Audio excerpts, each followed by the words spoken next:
What if a podcast didn't really have a point? But that was the point. This is the randomness of E, where we embrace the randomness of thought, one mental zigzag at a time. I'm your host, Just E. And if you ever followed a thought down a rabbit hole, you're in the right place. You may also wonder if you've heard my voice before, and the answer would be yes. I also record a podcast named E Says, P Says with my hubby. E Says, P Says is about our marriage and relationship of 36 years. So if you haven't heard it, please locate it on any podcast platform you listen to and listen in. I created this podcast because, as I said, I wanted to share my randomness. You never know how sharing your journey can help someone else. If you are joining me for the first time, last week I discussed manners and etiquette and an experience I had with the lack of those niceties. Okay. So, welcome to the fifth episode where I discuss grief. Hopefully, each time I share about my grief, it strengthens my mental health. And maybe there's someone out there struggling that my sharing can help too. Well, you never know what each year will hold, and this year was the worst. We started celebrating a lovely wedding for the mother of a family friend having her second chance at love after losing her husband of over 50 years.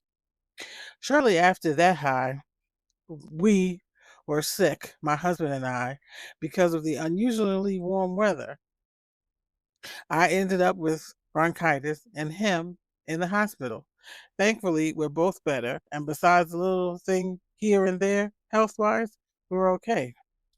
And just as we were preparing for the season of mocks, where in the months of March through June, we celebrate all of the birthdays and wedding anniversaries.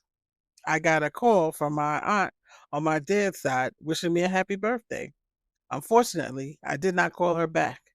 And a few weeks later, she called again to say her sister passed away. Her sister had fallen and broken her leg or arm and was placed in a rehab facility. She was also had she also had some mental challenges, but her mom never wanted her placed in a facility. She took care of her till she passed and then tasked her two other daughters with her care. And if that was not enough, a few weeks later she called and said my cousin was in hospice.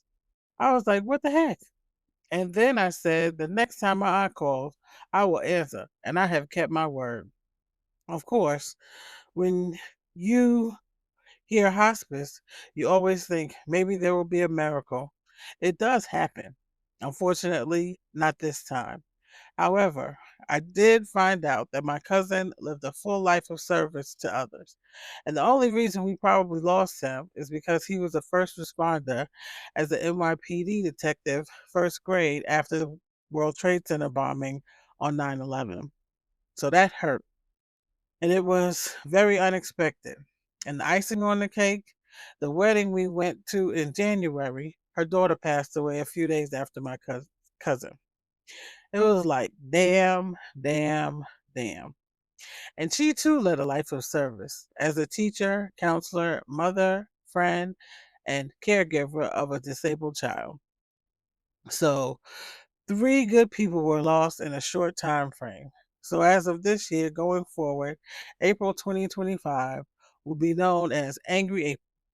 And the worst part is, I had to return to the family graveyard for my cousin's funeral, and it is the same place my dad is buried, and the same church and the same church he was eulogized, which was quite overwhelming since I hadn't been there since my grandfather passed in 1998. I take that back. We came through about 10 years ago when my uncle had some health issues. Otherwise, it's not a place I've ever looked forward to visiting. It's country, and nothing to do. So as this year passed, I was wondering, would it be a good one or not so good one? Because there have been good ones and not so good ones. And the thing that no one tells you about grief it is not linear. It is more cyclical. So there are times or years you'll be fine. And then there are years like this one where it is trigger central. And despite all the therapy, journaling, mental fortitude, and preparation, you are never ready. However, with all that happened in April, I knew this year would be a lot. It also did not help that it has been 35 years since I lost my dad, and my oldest son turned 35 this year as well. Like I said, triggers everywhere. It was a virtual minefield. So when I all of a sudden found myself listening to Heather Headley or some other music and the tears started, I was at first confused. Then it took me a few moments and I realized I miss my dad. And with all of the big crazy happening in the world, all his daughter wants to hear is her dad's voice telling her everything is going to be all right. The other thing that gets to me is all that is missed in the time that he has been gone. The graduations, weddings, sporting events that the kids participated in, awards they have won, the laughs, and so much, much more. And oh gosh, my dad was also a Cowboys fan, so he would be so disappointed in their dismal, dismal uh, current few years. Or so sometimes you just want the person you lost to appear and talk to you for a few moments, or go back in time and change that day you lost them, especially when it is a sudden loss. Not that there is a comparison. Loss is loss.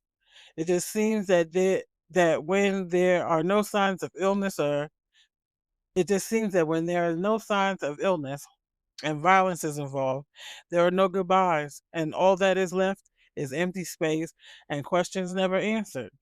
There is also the fact there was no capital NO mental health care 35 years ago, which made grief a difficult topic. Hurt and pain were not discussed. You were told to pray about it or shake it off. Or best yet, it will get better over time. All things that caused you to hold in your grief and held in grief over time causes depression.